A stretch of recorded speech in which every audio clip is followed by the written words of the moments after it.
I just made a video for my Instagram story. You got to follow on Instagram as well. It seemed like I just got more upbeatness and just throwing it in the wind whenever I make videos for Instagram. But anyway, yesterday I worked in the shop and did body work for what seemed like an hour or two. No, it was like 8, maybe 9 hours to iron out one issue.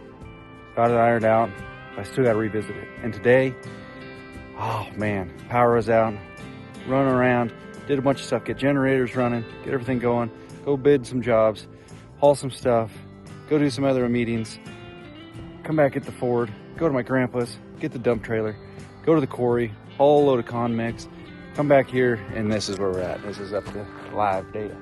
But I was just thinking, because I've never taken the Ford across the scale to see how much that thing actually weighs, but I want to compare it to what the dump trailer and the Ford together are empty versus the second gen, to see how much more this aluminum truck weighs. Because I know that my 3500 Dodge weighs in the neighborhood of 8,500 to 8,800 pounds, give or take random gear in it. I've never really done the dry weight on it, but somewhere in that neighborhood. So I have the slip from the quarry today with the Ford and the dump trailer empty. Yeah, I'm gonna go grab the one from my 96 12 valve and see what they compare to, because that is like the biggest debate. If you run a cab chassis, I can tell you right now, my 5500 Dodge, my 22, that thing was right in the neighborhood of 11,000 pounds empty. But that's a truck that can gross up to 19.5 on its own. But that's how much more that old girl weighed than, you know, it's got 2,000 plus pounds right off the hit, empty. That's not with any other gear, nothing in it, than a 3500. So I'm curious, without going to the scale house with the Ford empty, because I don't got that kind of time, to see what this thing weighs compared to a 12 valve. I'm naturally curious. So let's go grab the split.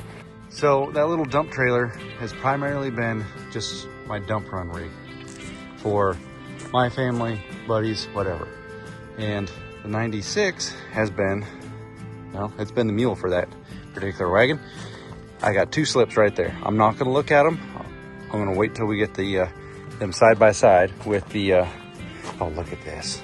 Something freaking jumped through my window, scratched up my brand new paint. If you bring in a vehicle from out of state, I don't know how it is in your state, but you just got to do a couple things. You just got to get VIN verified by taking it to your DMV, and smog, depending on your state, I guess. But this one, you got to get smogged, and then you also have to get it weighed to see what the empty weight unladen is, whatever. I don't know why that really matters, but it's something they want you to do. So back in the day, I remembered a bone stock automatic extended cab long bed 12 valve, and I was very surprised with how light that truck was. So I got the paperwork. I still haven't looked at it. I vaguely have an idea, but let's go over them together, because, you know, just on a, you know, throwing idea math out there, like the capability that this truck has across the board versus like a stock, or not even stock, even a modified ish 12 valve Cummins. Like the crew cab truck in general does so much more, but the capability, like I get 34,000 pounds behind it. And we went to the doctor's today, and Taylor and I went on a little date midday today with this truck empty. Like, for instance, I got 34,000 pounds behind the truck right now, ready for rock and rolling. And this truck empty earlier today. I picked the wife up and we went out and hung out for a little bit. Just, it's cool how it is. But anyway, let's look at these numbers. Okay, let's looky here. Now, when I first pulled up at the scale house with the Ford, the tare weight was 13,500-ish pounds. And then I backed up, for whatever reason, the scale recalibrated and said 13,007. So take that with a grain of salt with that particular situation. I was standing on the scale with both of those when I was reading the sign. So now we'll go over and look. Now, if you don't know what that means, tare weight, that is what you start off with. That's empty. So let's look here. Granted, I do have tools and other random stuff in this truck. We're not saying it's bone dry empty. There's actually quite a bit of crap in that thing. So we'll look over here at the tare weight for the second gen. Almost 12,000 pounds. So from a hit, we could say the difference between this truck's weight and the 9612 valve is 1,500 pounds. Am I saying that right? Let's just do easy math. Yeah, 20 pounds shy of 12,000 pounds. That was empty leaving there. And this one was 13.7 to 13.5. I know this is going to just be controversial, but this is something I was just kind of scheming in my mind as I'm getting ready, because I'm just in the kind of a filming mood, which I haven't been in a filming mood too much lately. So this crew cab dually, Luma Duty, with near 500 horsepower, that I can haul wife and kids and the dog and everything in the crew cab while towing 30,000+ pounds. It only outweighs it by 15. It only outweighs the second gen by 1,500 pounds. Now, comment below if you actually scaled one of these trucks. In my next one, or these videos, I do have a mission that they're going to have a scale house there, and I think I could detach the trailer there. Not that big a deal. I really hate going to a place like if you go to, you know, Corey or something like that. Be like, hang on, let me go detach the trailer and do another loop around. And I just want to weigh my truck. I hate being a nuisance and in the way like that, because definitely like the first couple rounds going to a Corey or, you know, the Rocky Yard or whatever, you just kind of feel like a noob, because there's so many 10-wheel dump trucks and end dumps and truck and transfers there that you just want to get the hell out of there. You don't want to slow anybody down because you just feel like you're just being a noob and in the way. So I got a place that I'll be at hopefully soon, and we'll scale this truck.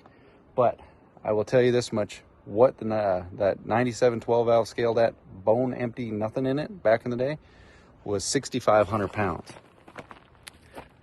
I thought that truck weighed 8,500, give or take, which is pretty dang good, all things considered. So that allows a decent amount of weight to still be onto the truck. 5,000 pounds worth. Man, you could put 2 cinder blocks in the back of that thing. I wouldn't want to, but anyway, let me show you what the outfit is right now. Now, I know there's quite a few people that think, oh, well, you're just bragging about the weight on how much all this shit weighs. Yeah, well, there's two sides of the story, though, honestly, because a lot of, you know, videos are based on towing 30,000+ pounds. We're aiming to say we weigh more than whatever. But in reality, that's what these trucks weigh nowadays. And hear me out. You have different levels of trucks. And, you know, some are straight up rated for everything that I'm doing. And this is one of them. And I'm pretty happy about that. And when it came down to any of my 5500s, I remember scaling my first 5500 pretty dang heavy. And that's a 2008 rig.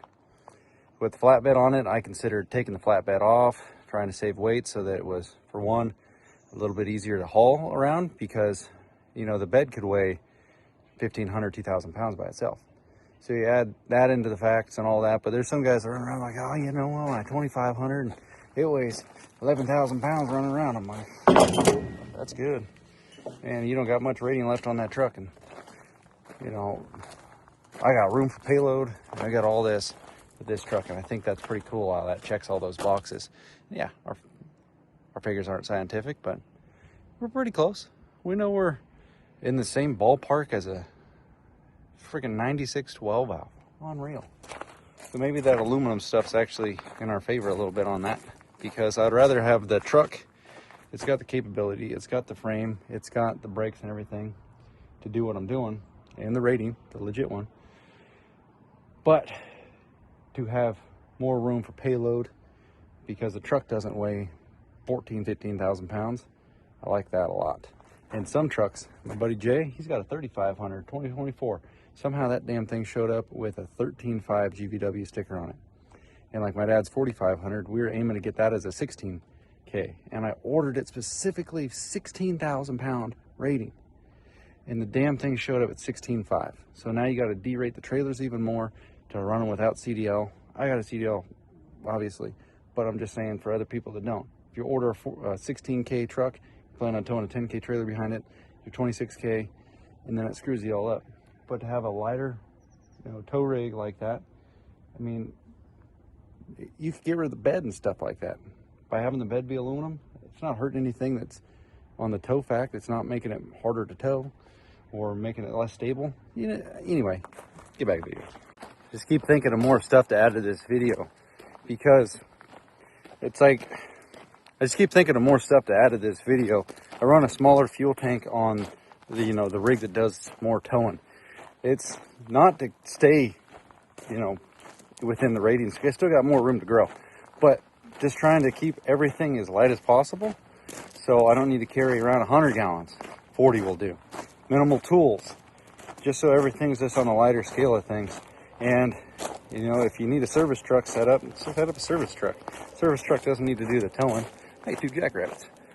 But I was just thinking about that because I got another slip tank I want to put in that truck and a different toolbox and stuff. And I'm like, man, it made me realize I'm just trying to stay at like the base weight. We're cutting weight to stay within something I like. And it's cool that truck is that close to a second gen. I didn't think it was that close. Curious to read your comments. See you guys on the next one. Later.